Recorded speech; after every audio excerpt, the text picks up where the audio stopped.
The Call of the Wild by Jack London. Chapter 1.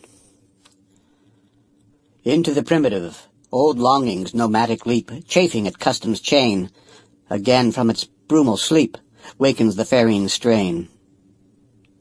Buck did not read the newspapers, or he would have known that trouble was brewing, not alone for himself, but for every tide-water dog, strong of muscle and with warm, long hair, from Puget Sound to San Diego, because men, groping in the Arctic darkness, had found a yellow metal, and because steamship and transportation companies were booming the find, thousands of men were rushing into the Northland.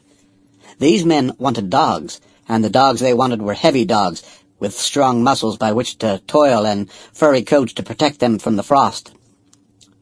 Buck lived at a big house in the sun-kissed Santa Clara Valley. Judge Miller's place, it was called.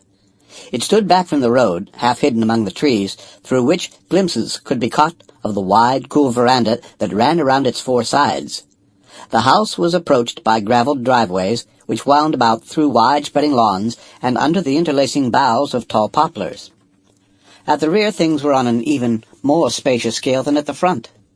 There were great stables where a dozen grooms and boys held forth, rows of vine-clad servants' cottages, an endless and orderly array of outhouses, long grape arbors, green pastures, orchards, and berry patches.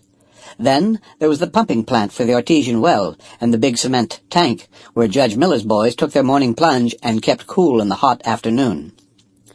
And over this great domain Buck ruled.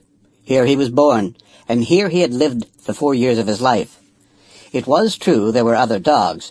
There could not but be other dogs on so vast a place, but they did not count.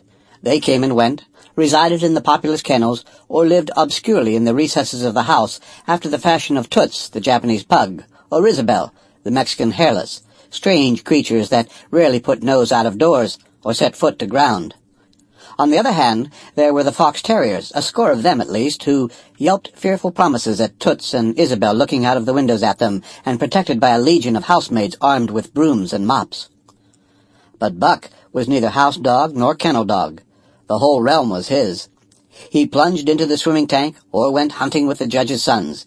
He escorted Molly and Alice, the judge's daughters, on long twilight or early morning rambles. On wintry nights he lay at the judge's feet before the roaring library fire.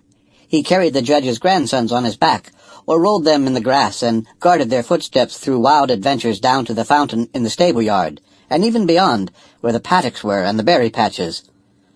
Among the terriers he stalked imperiously, and Toots and Isabel he utterly ignored, for he was king.